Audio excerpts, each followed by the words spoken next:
예, 반갑습니다. 네, 반갑습니다. 예, 벌써 120차입니다. 120차 이승만 연구 스터디 1부 제가 강의하겠습니다. 저희들 오늘 이제 제목은 45장입니다. 일화 교섭의 결말입니다. 일화 교섭, 그러면 그 이전에는 뭐가 있었냐? 일화 전쟁이 러일 전쟁이 일어나는 원인들에 대해서 쭉 이야기를 해놨습니다. 그것이 대표적으로 뭐냐면 의화단 사건이 있어가지고요.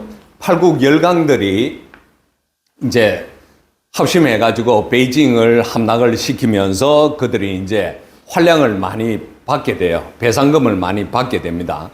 배상금을 받고 이제 다 물러나는데 러시아만이 이제 그쪽으로 가는 거예요. 만주 쪽으로 가가지고 만주를 점령하는 거예요. 왜?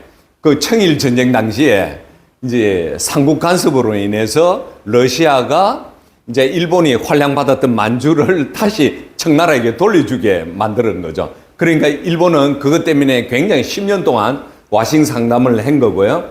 그 다음에 두 번째로는 뭐냐면 만주를 자기들이 거의 다 차지하다시피 하니까 그 다음에 조선으로 넘어와요.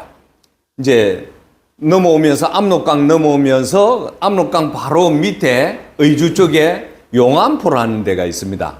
용안포를 또 거기에 조차한다 해가지고 거기에 벌목한다는 명목으로 그걸 완전히 점령함으로 해서 군사시설을 만들어 버린 거예요. 그렇게 해서 일본과 영국과 미국이 러시아 당신네들은 그렇게 해서는 안 돼. 그렇게 해가지고 이제 일본이 더 화가 난 거죠. 왜? 조선 반도까지 서부 지역까지 이제 점령을 하게 되니까 일본이 위험하게 됨으로 해서 이제 일본하고 러시아가 이제 담판을 벌이게 되는 과정인 거예요. 그러면 어떻게 그 담판을 하게 되는지 그것이 이제 오늘 45장 일화 교섭의 결말이라면 결국 결론이 안 나니까 전쟁을 일으키는 거죠. 그러면 어떤 항목을 가지고 그들이 서로 왔다 갔다 했는지를 한번 보도록 하겠습니다. 이거 유튜브에 제가 실은 겁니다. 네, 요거 그냥 넘어가겠습니다. 자, 그러면 일본 도쿄에서 이분입니다. 고무라 주타로. 이 사람은 청일 전쟁 당시에도 청나라와 협상했던 사람이에요. 이게 이제 고무라 주타로가 외부 대신이 일본이고요. 그리고 이제 아라사는 이제 공사가 그러니까 도쿄에 있는 공사인 로모비치 로센하고 이제 서로가 이제 협상을 계속 합니다. 그렇게 하다 보니까 어떻게 되냐면 전 세계 일본 동경에서 올해 담판을 할 때 천하 각국은 그 담판 진행에 대해서 내용을 알고 싶었을 뿐만 아니라 일본 국민들도 굉장히 알고 싶어 했다고 합니다. 그런데 모든 정치가들과 신문기자들, 대속 관민들은 밤낮으로 그 내용을 알고 싶어 했는데 비밀리에 엄히 단속함으로 해서 온갖 풍설과 헛소문이 파다했다고 합니다. 그래서 일본 사람들은 더욱 격동해가지고 정부를 비판하기 시작해요. 또 너희들 지난번에 청일전쟁 때처럼 모든 걸 내어주려고 하는 거 아니냐? 그렇게 한 거예요. 그런데 회담을 하고 있는데 갑자기 진행 상황에 대해서 국민들에게 소통을 안 하니까 대포 소리가 났다고 합니다. 이 상황 제가 조사를 안 해봤는데 급기야 대포 소리가 나고 일본과 아라사의 협의가 중단돼 버리는 거예요. 그러면서 아라사 공사는 어쩔 수 없이 회담 장소로 이제 자기 국기를 떼어가지고 도망을 가게 되는 것입니다. 그렇게 함으로 해서 어떻게 되냐? 그들이 헤어지면서 서로가 눈물을 흘린다는 거예요. 굉장히 정이 들었던 모양입니다. 러시아와 일본 공사들이. 그렇게 하면서 이승만은 이렇게 적고 있습니다. 두 사람이 주도하여 여러 달 동안 주야로 의논하자 세계 각국은 날마다 그 두 사람의 담판으로 어떤 결말이 나게 될지 알고자 하였는데 마침내 좋은 소식은 들리지 않고 양국 간에 대포가 터지고 교섭이 끊어져서 두 공사가 무엇은 이를 힘쓰더니 다 헛사가 되었다. 어찌 비감한 눈물이 없겠는가. 그러니까 그 눈물 흘린 걸 이해하겠다고 이야기를 합니다. 그러면서 이제 일본은 국제법을 통해서 이제 러시아를 공사를 무사히 이제 보내주고 안전하게 보내주고 그러면서 일본 외무대신 고무로 주타로는 이제 각국 공사들과 내유신 기자들에게 그동안 우리가 어떤 협상을 했는지를 이제 발표를 하게 됩니다. 이제 신문 기자들한테 이제 발표하는 내용입니다. 그들이 제일 먼저 우선 내세웠던 것이 대한과 청나라의 독립의 그 주제를 가지고 다투었습니다. 자, 제가 그대로 그냥 읽어드리겠습니다. 대한의 독립과 토지를 보존하고 또한 그 나라에 있는 일본의 첫째 가는 이익을 보호하는 것을 일본 안위에 대하여 심히 기묘하고 절박한 문제이다. 이러므로 무슨 일이든지 간에 대한 토지를 위태하게 하는 것은 곧 일본 정부로서 그냥 두지 못할 일이다. 그러니까 일본은 항상 이때부터 벌써 자기들이 조선에 대한에 한국에 어떤 문제가 생기면 일본에도 항상 문제가 생길 수 있으니까 이것을 어쨌든 간에 해결을 해야 된다는 것이었습니다. 그렇게 하니까 제일 중요한 것은 뭐냐면 아라사가 청국과 조약을 맺었고 이 말은 무슨 말이냐면 앞서 말한 것처럼 청일전쟁 의화단 사건 일어나고 난 뒤에 이제 아라사하고 청국이 조약을 맺었다는 것이죠. 만주를 사용할 수 있는 권한을 얻었다는 거죠. 또한 정부의 보증함을 분명한데도 감히 만주를 점령하고 더 나아가서 대한의 지경을 침노하기에 이르렀다. 만일 만주가 아라사의 차지가 된다면 대한의 독립을 보존하기 어려울 것이다 라고 일본은 우리보다 더 앞서서 내다보고 있었다는 것입니다. 그러므로 해서 이제 일본 정부는 속히 아라사와 담판하여 양국의 이해관계가 밀접한 만주와 대한의 두 땅에서 양국의 이해관계를 상호 원만히 해결하려고 노력했다. 그렇게 해야만이 동양의 평화도 영원히 유지될 것이기 때문이다. 그래서 우리가 작년 이것이 93년이 92년도부터 했던 것입니다. 작년 그러니까 1902년도 7월에 아라사를 향해서 우리가 당신네들과 좀 이렇게 조선 만주에 대한 문제를 가지고 협의를 해야 되겠다. 당신네들이 용안포를 내려와 가지고 그것까지 점령하면 우리에게도 굉장히 위태로우니까 이것을 우리가 합의를 하자고 한 것이에요.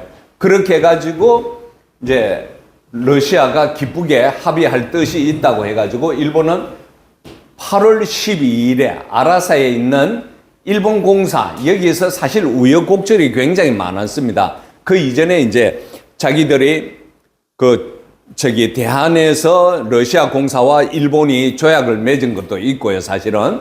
그리고 이제 그 쌍떼 뭐라고 하죠?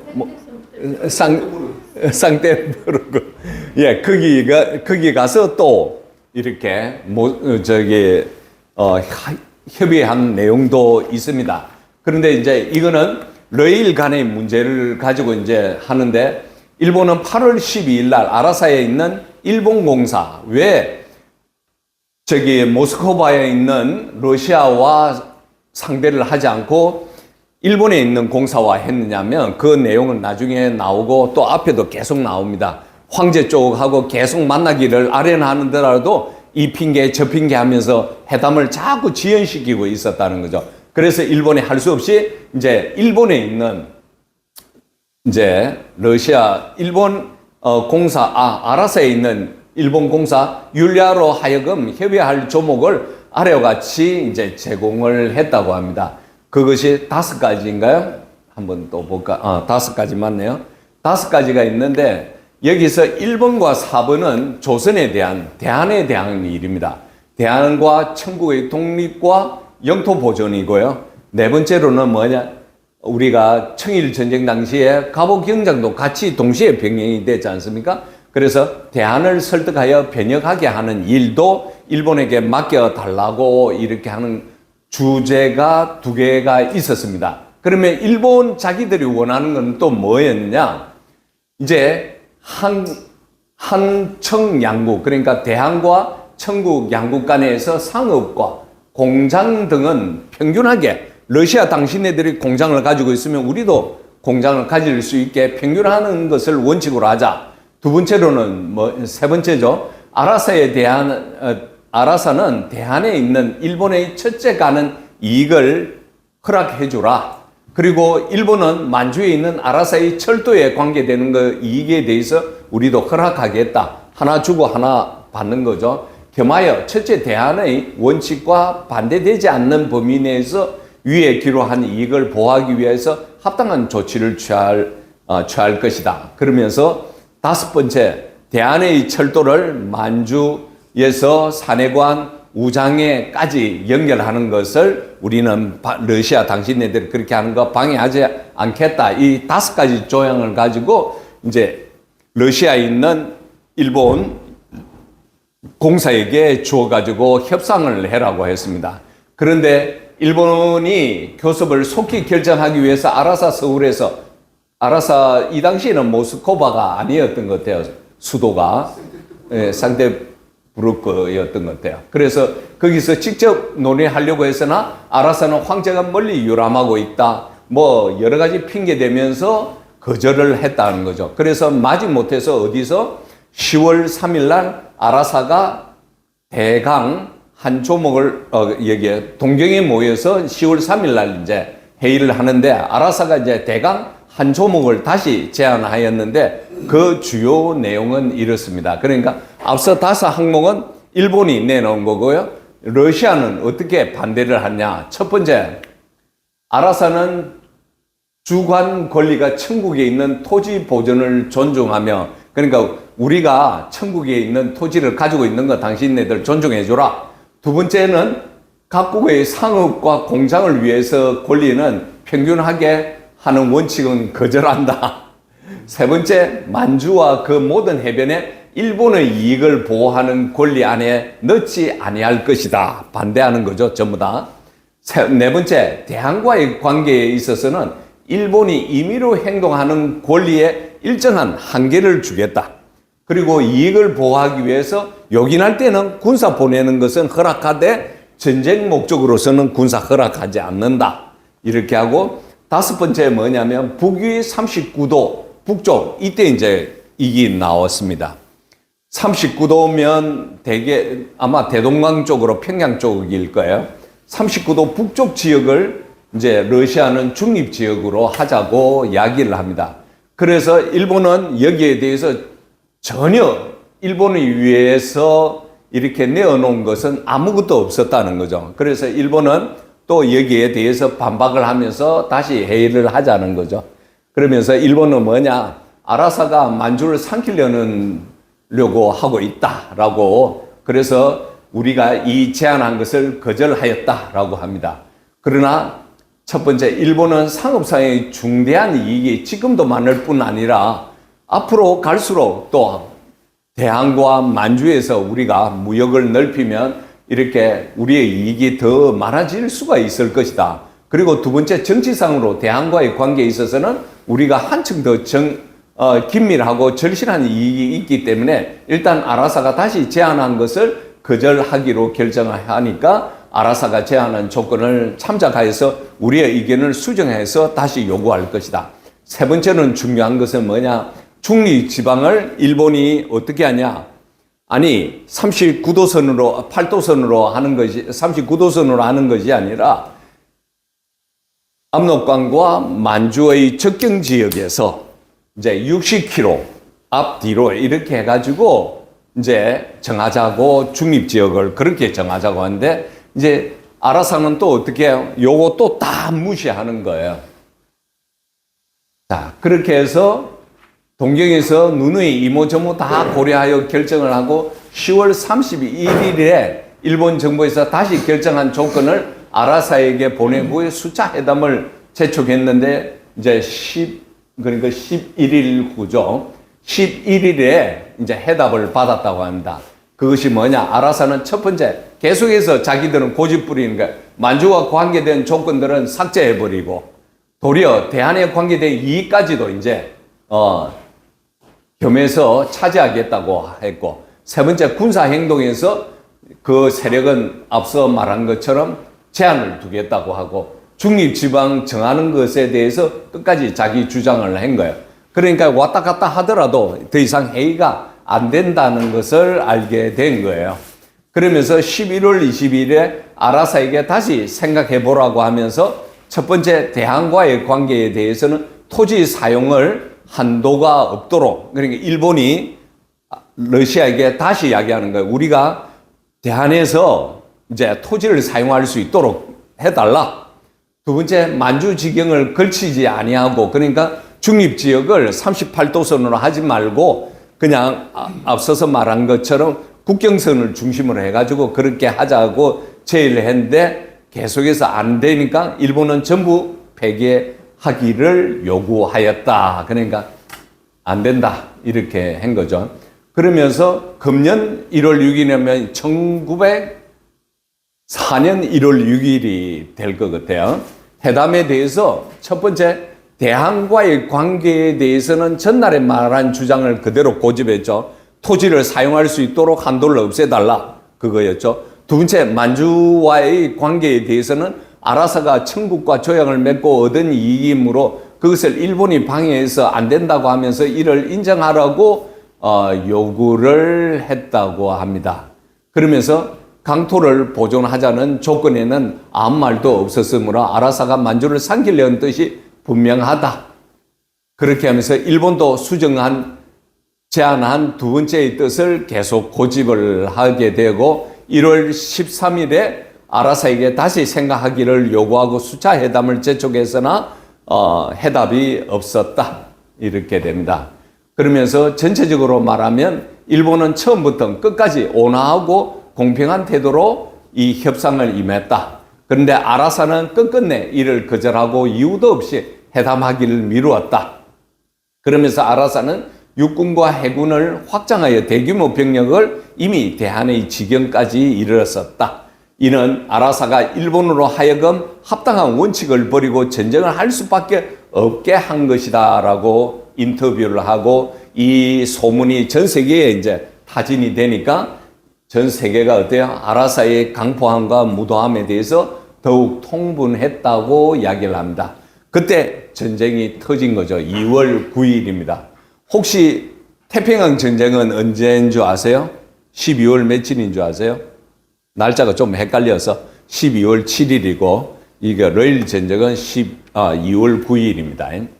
그래서 일본 황제의 선전포고 내려오자 아라사 황제도 선전포고를 했다. 자, 중요한 것은 이제 전 세계의 반응이 뭐냐면 성명서의 대강 내용인 즉 전쟁하는 법은 먼저 선전포고를 반포하고 나서 싸우는 것인데 일본은 그렇게 하지 않고 싸우고 선전포고를 했다는 것이죠.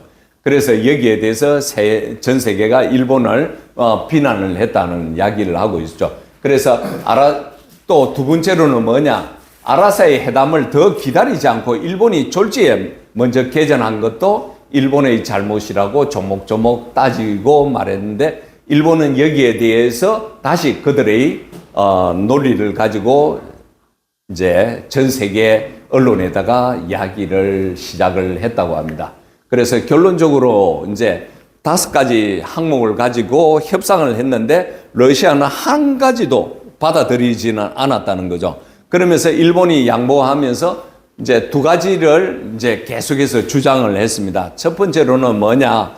대한에 있어서 영토를 사용하는 데서 한도를 정하지 말자 하는 거하고 또 이제 그 중립 지역을 38도선이 아니라 압록강 만주 중심으로 해가지고 그 직경을 60km 내외로 중립 지역을 하자고 했는데 러시아는 거기에 대해서도 반대를 했기 때문에 결국 협상이 안 되고 결국 전쟁이 일어났습니다.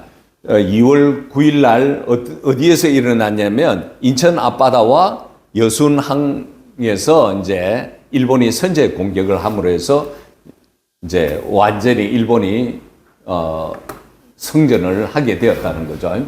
자, 일본 황제의 선전 포고문에서 하늘의 도우심을 받아서 만세 한계통으로 국조를 이은 대일본 황제는 충성하고 용맹스러운 너희 무리에게 이르노니 짐이 아라사와 전쟁함을 반포하노니 해군과 육군 장졸들은 마땅히 힘을 다하여 아라사와 접전하고 모든 관직의 여러 신하들은 각자 직책을 따라 그 권력을 사용하여 국가 목적을 성취하되 만국 공법의 전례를 어기지 말고 성신과 힘을 다하라.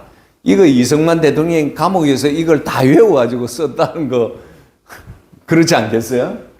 짐이 생각하건대 평화로운 가운데 문명으로 나아가 각국과 정의를 친밀히 하여 동양의 평안함을 영원히 보존하며 각국의 권리와 이익은 손상치 않게 하고 우리 제국의 영광이 안전하도록 확실히 보장하는 것이 각국과 교섭하는 첫째 가는 원칙이다.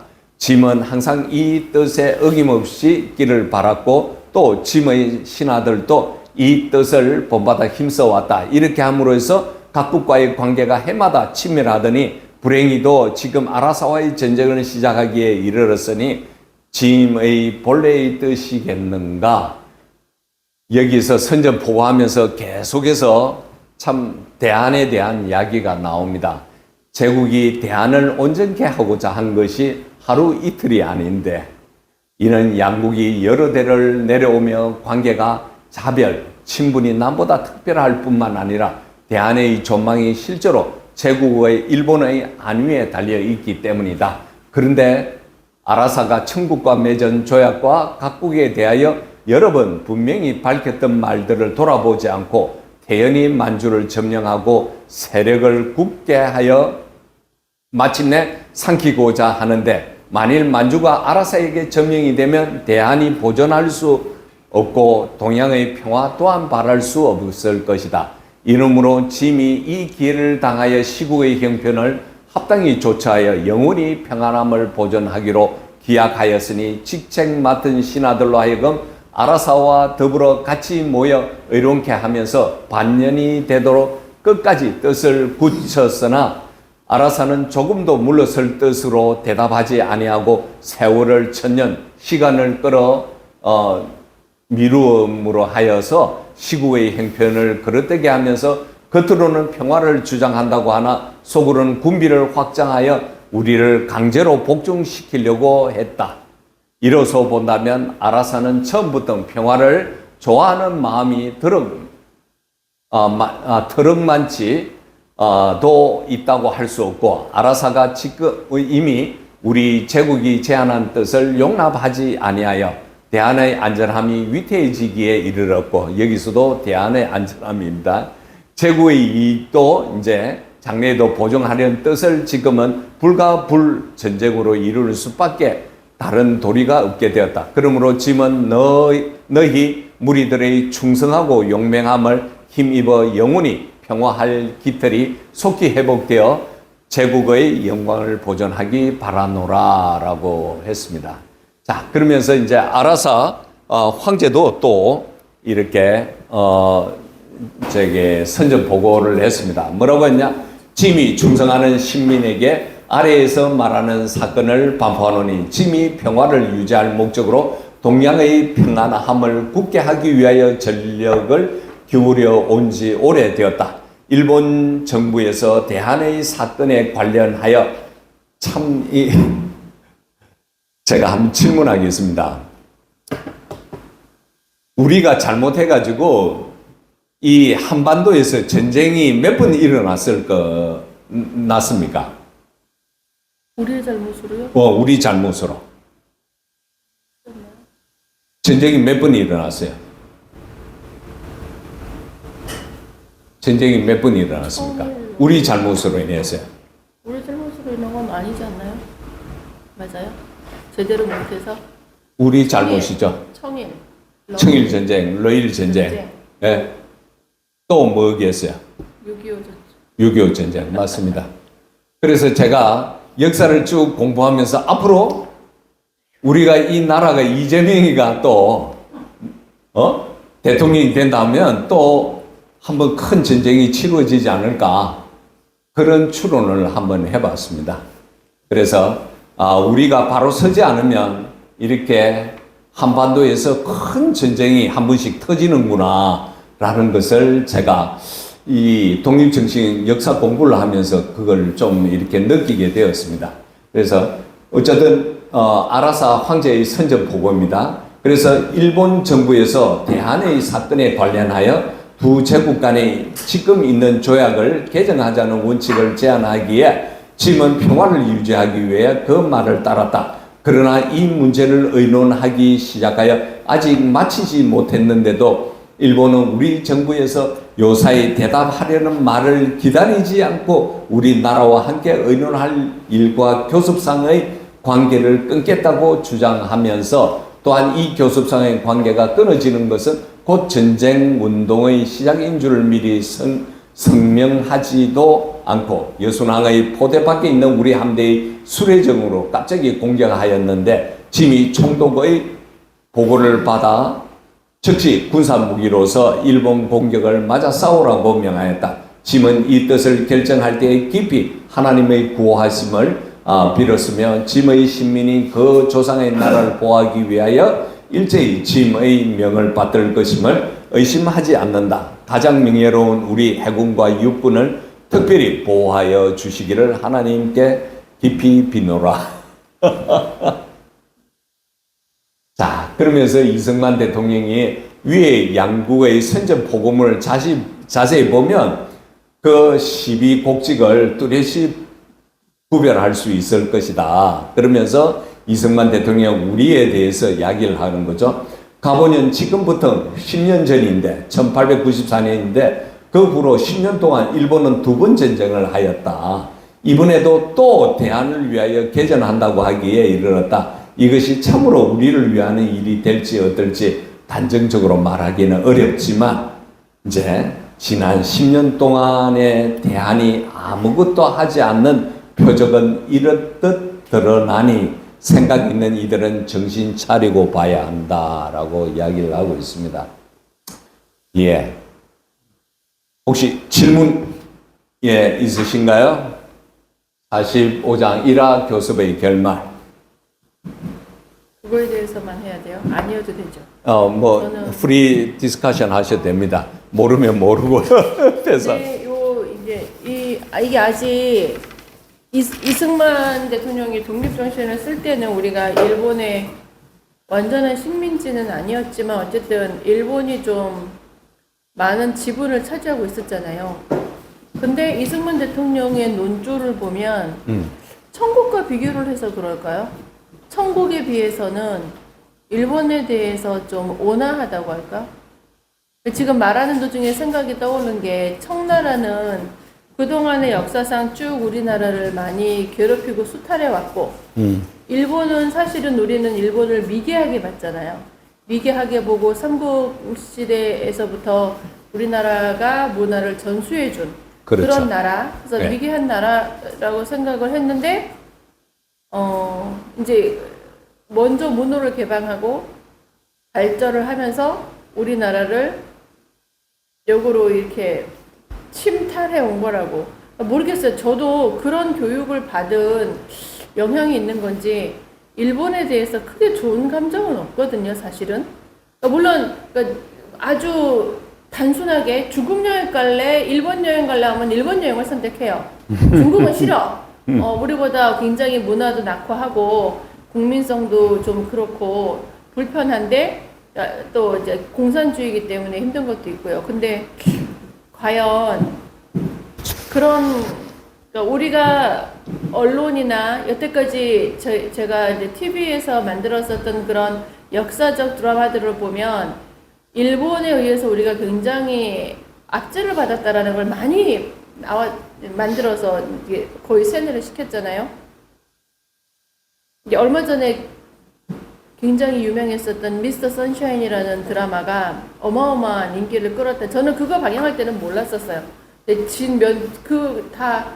종방하고 몇 년 뒤에 그거를 우연히 알게 돼서 봤는데 그게 굉장히 인기가 많았었다더라고요. 근데 그 속에서 묘사가 되는 일본은 아주 악질적이고 그렇게 되거든요.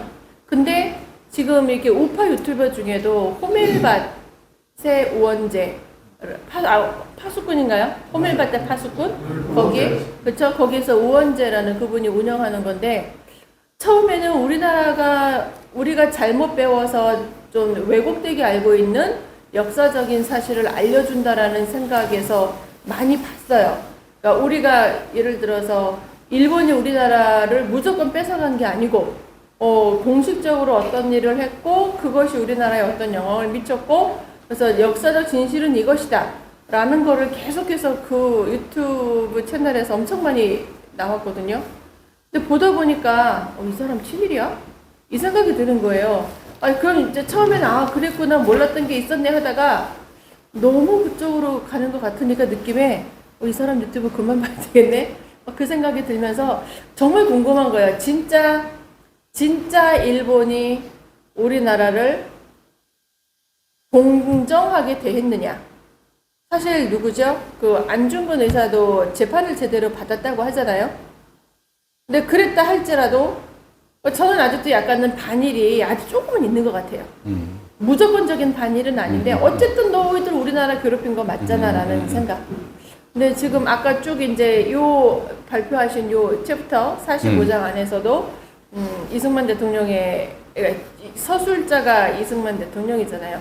그런데 일본은 온화하고 이렇게 우리나라 대한의 어떤 이점을 우선적으로 침해하지 않는 거를 고려해 주려고 하는데 알아서는 자꾸 그들 욕심을 채운다. 이런 식으로 이제 기술을 하고 있는데 그게 정말인가 이제 그때까지는 그렇죠. 그때까지 이 러일 전쟁 앞까지는 네. 일본이 진짜 그랬어요. 제가 공부를 해보니까 그러니까 이승만 대통령이 1876년 강화도 조약을 했을 때 조선이 이제 청나라로부터 독립을 했다는 것을 그 쭉 내용이 나오잖아요, 그죠? 근데 우리 아무도 몰랐다는 거죠, 예? 국민들은. 그리고 저기 관직에 있는 사람들은 자기들은 또 청나라를 배신할까봐 그래서 말을 못했다는 거죠. 사실은 그날은 우리에게 축제일이었다고, 비록 우리의 힘으로 한 건 아니지만 사실 많은 나라들은 자기 나라들이 독립을 하기 위해서는 정말 여기저기 찾아다니면서 독립을 획득을 하게 되는데 우리는 그냥 이렇게 해가지고 남이 도와줘가지고 했는데도 마저 그거를 우리가 인지를 하지 못하고 우리가 그걸 개발을 시키지 못했다는 거죠. 사실 청일전쟁이 일어나면서 일본에 갑오 경장을 했을 때 일본이 굉장히 많이 도와줬어요. 실제로 제가 보니까요. 그러면서 그 사람 이름이 뭐죠? 그 장관급인데 그 사람이 공사로 와가지고 왔는데 자꾸 이름을 까먹네. 드라마의 하야시. 아니. 그래서 그것도 보면 그런데 이제 마지막에 을미사변을 일으킨 이유가 이제 그 고종이 홍범 14조에 대해서 이렇게 발표도 하고 우리가 근대 국가가 될 거야 이러면서 이제 그렇게 하니까 자기 이제 돈이 없어지고 자기 권력이 없어질 거라고 생각해가지고 또 이제 아라사 쪽으로 붙는 거예요. 그래서 결론적으로 이제 이렇게 을미사변이 일어난 거예요. 거기 또 이제 을미사변이 일어나니까 전 세계에서 아니 일본 너희들 왜 그렇게 악질적이야? 그렇게 하면서 이제 아관 파천이 되고 이러면서 이제 조선의 그 일본의 세력이 완전히 이제 또 물러나게 되어버린 거예요. 그러면서 이 가운데에 이제 지금 일화 교섭의 지금 상황에서 일본에게는 굉장히 불리한 상황에서 교섭을 하고 있는 상황이었죠. 그러면서 자기들은 대한에 대해서 토지를 사용하는 것을 허락해달라. 우리 사람들이 여기 와서 일할 수 있고 사업을 할 수 있도록 허락해달라. 이렇게 이제 러시아하고 하고 있는데 러시아는 그거를 못하게 하는 거죠.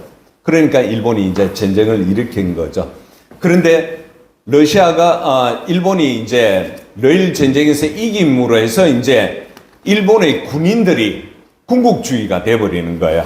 그러면서부터 이제 침략 건성이 이제 싹 트면서 중일 전쟁까지 가고 태평양 전쟁까지 간 거라고 봅니다. 그 이전까지는 그래도 뭐 저는 개인적으로 그렇게 역사를 좀 이해를 하고 있습니다. 혹시 하실 말씀 있으면 한 말씀 좀 부탁합니다.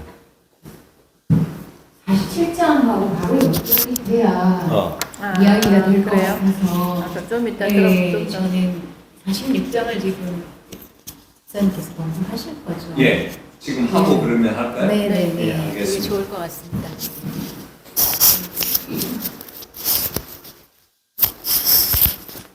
예, 그러면 이제 그 질문에 대한 이야기들 너무 중요한 이야기죠. 사실은 우리 전부 다 지금 그렇게 어릴 때부터 우리가 좌익에 의해서 그런 사상이 물들어 버린 거예요. 그런데 중요한 거는 제가 역사를 공부하면서 이때 시대적으로 보면 전부 다 그렇게 했어요. 사실은 보면 영국도 그랬고 독일도 그랬고 다 그런 상황이었다는 거죠. 그래서 이제는 이런 사실들을 그냥 뭐 미워하고 적이다 이런 개념보다는 이제 역사의 흐름이 이렇게 하나의 과정을 거치면서 오늘날 이렇게 왔다 이렇게 판단하는 것이 좋지 않겠나